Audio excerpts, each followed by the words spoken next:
Jamen, jeg vil vise, hvordan man kan rense sølv. For eksempel sådan nogle sølvarmbånd her. Her kan I se nogle, de ser meget mørke ud. Og det er i bund og grund fordi, at når man har sølv, rent sølv, mange gange i smykker eller sådan noget, så er man blandet lidt i sølvet, for at det skal være endnu mere stabilt. Så er man måske blandet lidt kobber i, eller lidt guld kunne man også blande i, eller nogle andre metaller i. Men hvis man har rent sølv generelt, så vil det gøre det, at det laver nogle reaktioner. Og det kan lave reaktion med ilt, og det kan lave reaktion med svovl. Hvis det laver reaktion med svovl, så kommer det til at se sådan her ud. Lav den her, som skal være til. Sølv 1 sulfid. Hvis det laver reaktioner med ilt, så ser det sådan her ud. Og grund til, at det hedder sølv 1 sulfid, det er jo fordi, at sølvionen er en plus 1 ion, og S'et er en 2 minus ion. Og de her sådan, forbindelser, de er sorte. Og det er det, der gør, at sådan overfladen og sådan noget her sådan efterhånden, det bliver sort. Der er masser af ilt i luften, så kan man sige, hvor kommer svovlet fra? Jamen, der kan være noget svovl i vores vand, eller fra vores hud, eller specielt sølvskeer, man har brugt til at spise æg med. Der er masser af svovl i æg og sådan noget. Så bliver det sort. Men det, jeg vil vise nu, det er en metode her, og den går stærkt. Og det er derfor, jeg viser den. Hvor man kan rense det her sådan her lynhurtigt. Og det vi skal bruge, det er noget ganske almindelig eddike, som er købt i supermarkedet, som vi varmer lidt.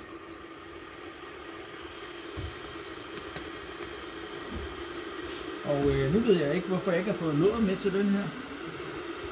Det skal jeg da lige have. Jeg løber lige og ændrer det.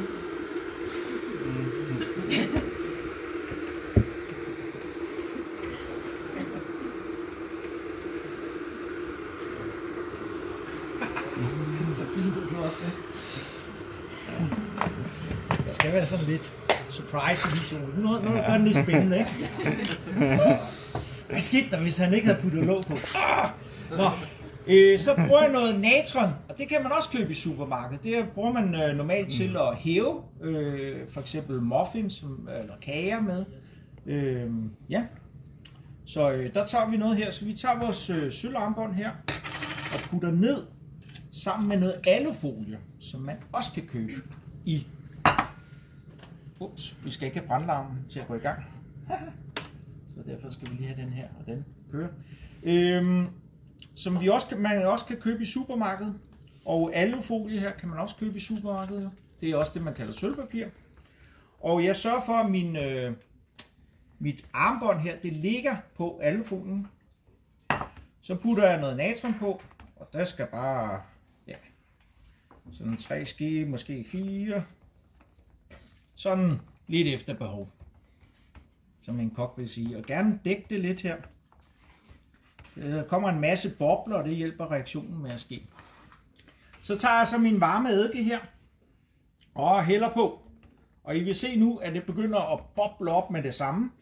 Og i bund og grund så er det fordi, at nu har I ikke haft syre-baser endnu, men natron her, det er en base, og sådan noget lagereddike her, det er en syre, så der sker en syre-base-reaktion. Det udvikler varme og gør, at reaktionen sker endnu mere. Så vi ser her, det bobler op, og jeg tænker, hvad sker der nu med det her sølvarmbånd?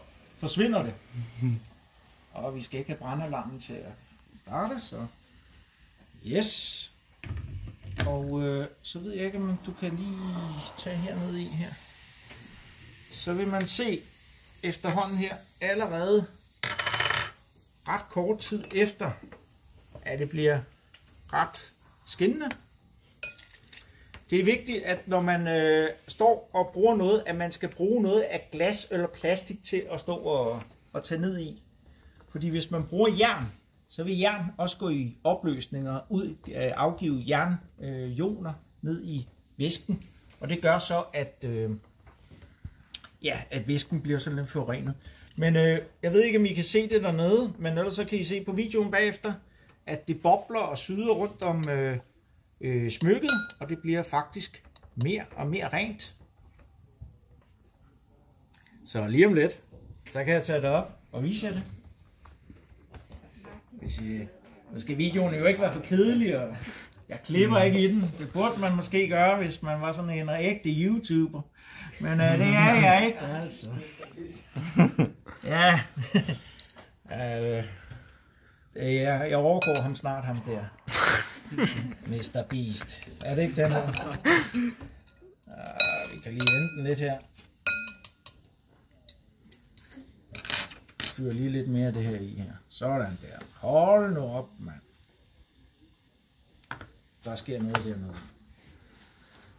Ja, I er lidt spændt at se. Virker det her, Janus? Vi kommer til at lave det i dag. Virker det? Ja, selvfølgelig virker det.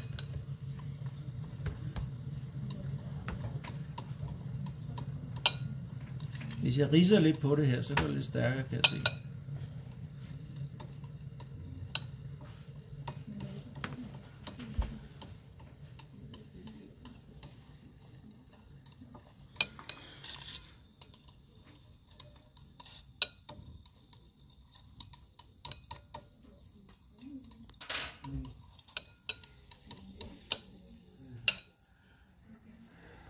Man kan også gøre det, at man bruger handsker til bare at tage det op med.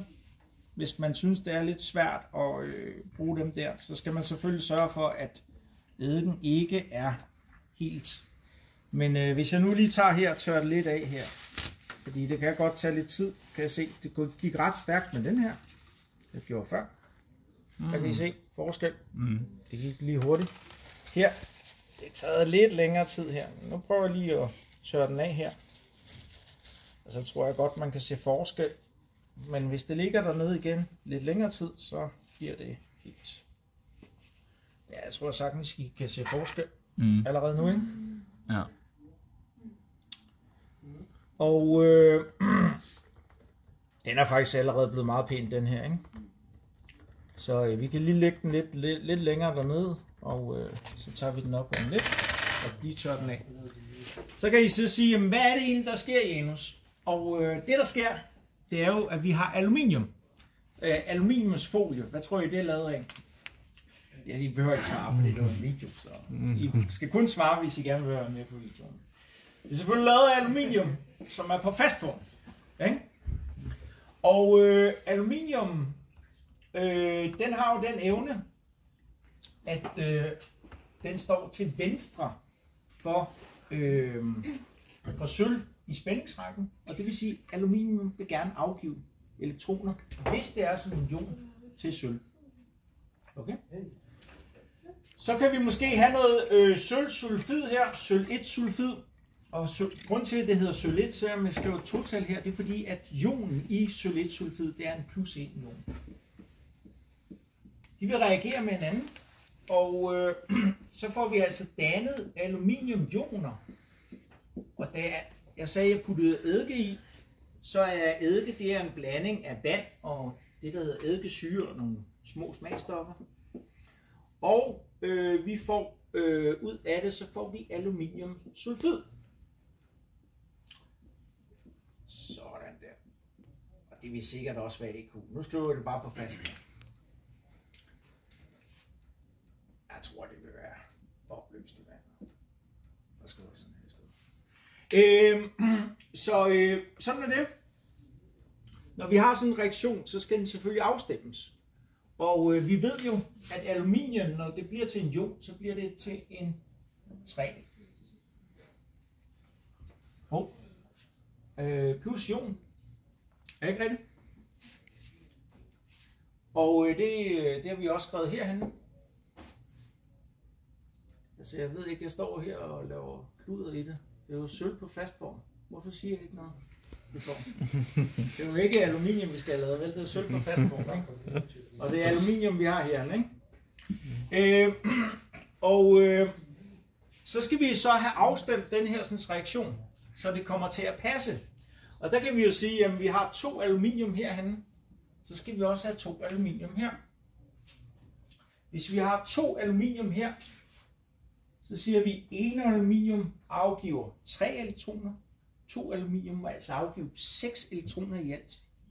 da jeg ved, at sølv, her som er en sølvidiom, bliver til fast sølv, jamen så må der være 6 af dem.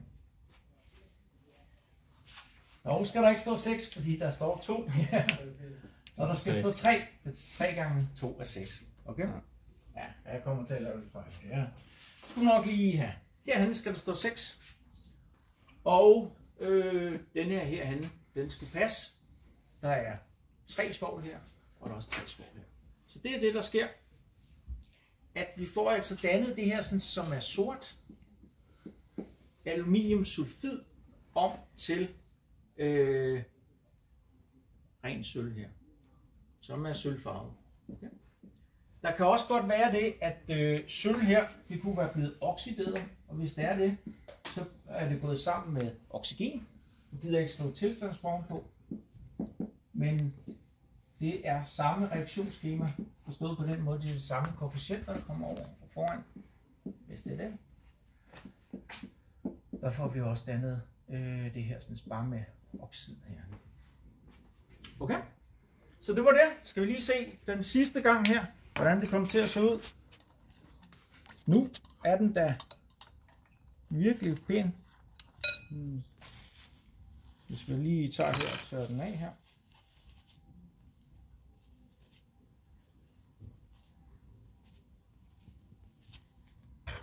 Før og efter. Det var det. Tak. Du må gerne slå.